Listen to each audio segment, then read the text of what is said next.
Thank you, Mr. Chair, and yield back. Gentleman yields back. I now recognize the chair of the full committee, Chair Rodgers, for 5 minutes for an opening statement. Thank you, Mr. Chairman. At the Detroit Auto Show, President Biden said he believes America can own the future of the automobile market.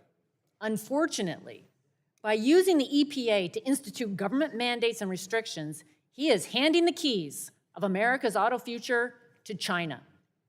The bills before us today are a response to those efforts.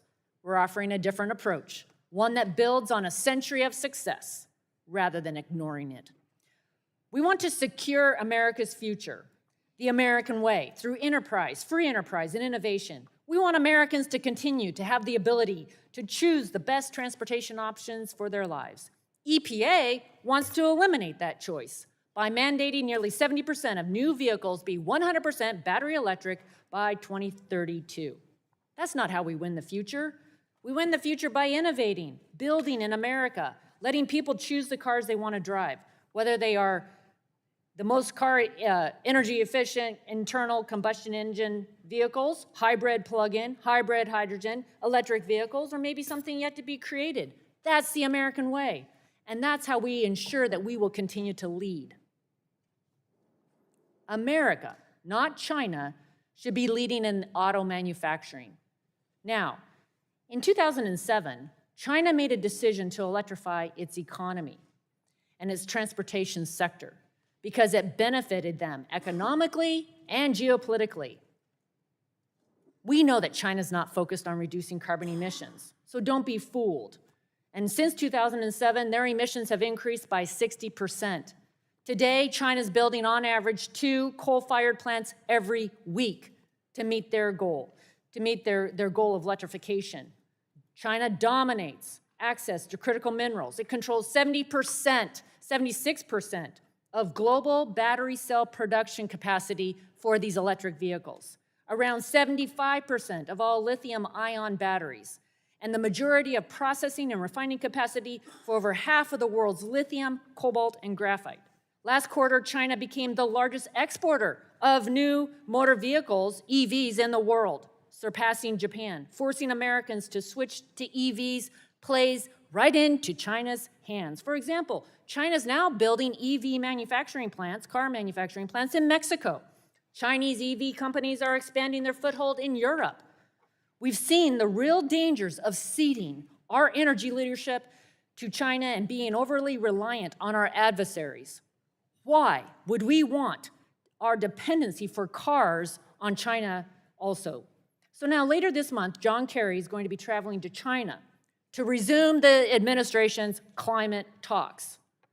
I'm increasingly concerned that given this administration's record to date, these negotiations are prioritizing China's interests over our own, further ceding America's energy and automobile leadership to China with some of the worst environmental and labor standards in the world.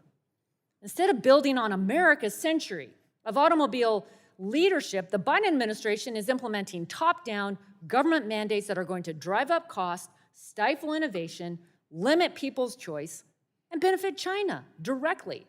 Now, I've heard some of my colleagues, Democrat colleagues, and our current Secretary of Energy state that we need to follow China's lead. That is not the future that Americans want. We, in the United States of America, should be leading. Our goal is to increase, not limit, America's choices for the vehicles that they drive and the fuel that they use.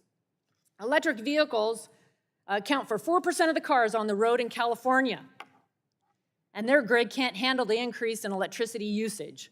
Governor Newsom has asked residents on multiple occasions to refrain from charging their cars in order to ration energy. My home state of Washington is joining California in the effort to ban all cars except 100% battery electric vehicles, probably made by China car companies.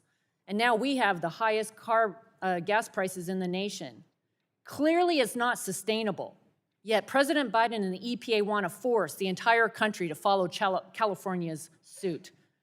And that's why I encourage every member to join our bills today, which will prevent California from dictating the cars people drive and the fuels that they use.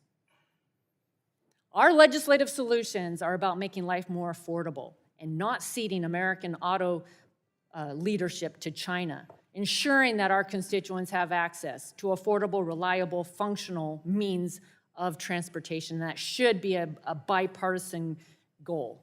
We cannot win the future with China making our cars and the federal government dictating what we drive. And we cannot win the future by sending American auto jobs overseas to China. We need to stay focused on the real goal. And the real goal is continued American leadership in the auto sector while being good stewards of the environment. We've been doing this for decades, and we've led. We're leading the world in bringing down carbon emissions. Let's continue to lead and win the future. I yield back. Gentlelady yields back. I now recognize the gentleman from New Jersey, representing